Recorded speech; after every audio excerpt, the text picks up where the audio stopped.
Hello everyone, good morning and welcome to prep IAS.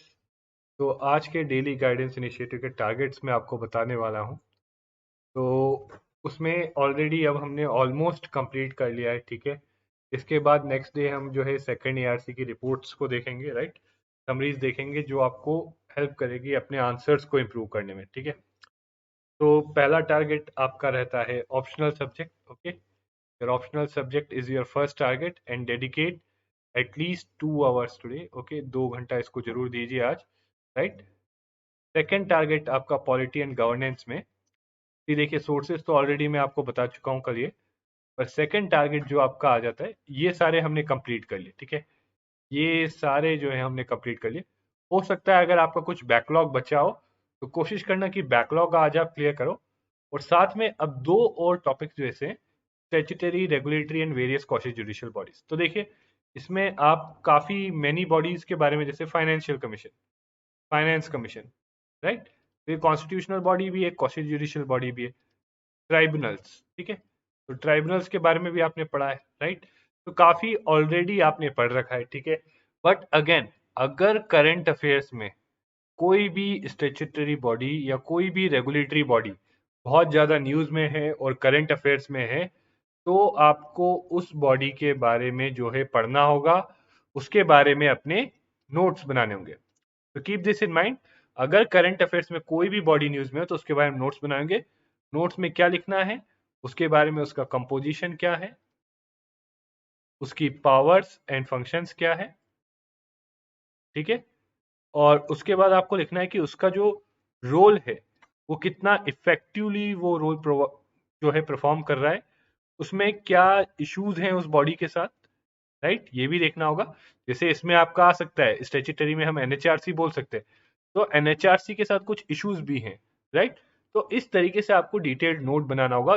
कोई भी अगर बॉडी जो आपने ऑलरेडी पढ़ रखी हो या जो नहीं पढ़ी हो, वो करंट अफेयर्स में न्यूज में अगर आए तो, ठीक है। तो ये चीज ध्यान रखिए। और दूसरा टॉपिक जो आपको अच्छे से और करना है, जिसको मैं और डिटेल में बताता हूँ, comparison of Indian constitutional scheme with that of other countries. तो देखो, है relatively less important, but again complete coverage के लिए इसको भी करना है। अब इसमें देखो कुछ कंट्रीज हैं, अदर कंट्रीज। तो टोटल पूरे जो वर्ल्ड में बहुत सारी कंट्रीज है, मोर देन 190 कंट्रीज है, राइट। तो आप सबसे तो नहीं करोगे। तो यहाँ पे अदर कंट्रीज, मेजर कंट्रीज होती है जैसे UK, US, France, Germany, Australia, ठीक है। और इस सब में एक चीज जो मैं इंपॉर्टेंट आपको बताना चाहता हूँ कि अब आप कंपैरिजन कैसे करोगे, right. What will be the parameters, what will be the parameters, किस बेसिस या पैरामीटर्स पे आप कंपैरिजन करोगे। तो इसमें बेसिक दो पैरामीटर्स हैं कि स्ट्रक्चरल पैरामीटर्स, और दूसरा आपका आ गया फिलोसफिकल पैरामीटर्स, फिलोसफिकल एस्पेक्ट। तो इंडियन कॉन्स्टिट्यूशन और अदर कंट्रीज के कॉन्स्टिट्यूशन में स्ट्रक्चरली क्या डिफरेंस है और फिलोसफिकली क्या डिफरेंस है, अब इसको थोड़ा इलेबरेट करके मैं समझाता हूँ। जब हम स्ट्रक्चरली बोलते हैं, व्हेन वी से, तो यहाँ पे अगर मैं बोलूँ, कंपैरिजन की बात करूँ, राइट। यहाँ पे आप करोगे यूएस, यूके, फ्रांस, जर्मनी, ठीक है। साउथ अफ्रीका भी ले सकते हो, ऑस्ट्रेलिया, ये कुछ जो मेजर हैं उनसे। अब इसमें दो एस्पेक्ट्स में करोगे। स्ट्रक्चरल एस्पेक्ट्स में करोगे कि लेजिस्लेचर किस टाइप का है, लेजिस्लेचर का सेटअप क्या है। और दूसरा आपका एग्जीक्यूटिव किस टाइप का, इज इट यूनिटरी और फेडरल, राइट। स्ट्रक्चरल और एग्जीक्यूटिव के बाद आपका लेजिस्लेचर, एग्जीक्यूटिव और जुडिशियल, जुडिशियल सेटअप क्या है। और दूसरा एस्पेक्ट आ जाता है अब जहाँ फिलोसफिकल एस्पेक्ट्स पे कंपेयर करोगे। तो स्ट्रक्चरल में ये सब आ जाता है, लेजिस्लेचर, एग्जीक्यूटिव, जुडिशियल सेटअप क्या है, फेडरल है या यूनिटरी है, फेडरल और यूनिटरी, ये भी यहाँ पे आ जाता है, ठीक है। तो आई होप इससे आप समझ गए होंगे कि स्ट्रक्चर एस्पेक्ट्स क्या है।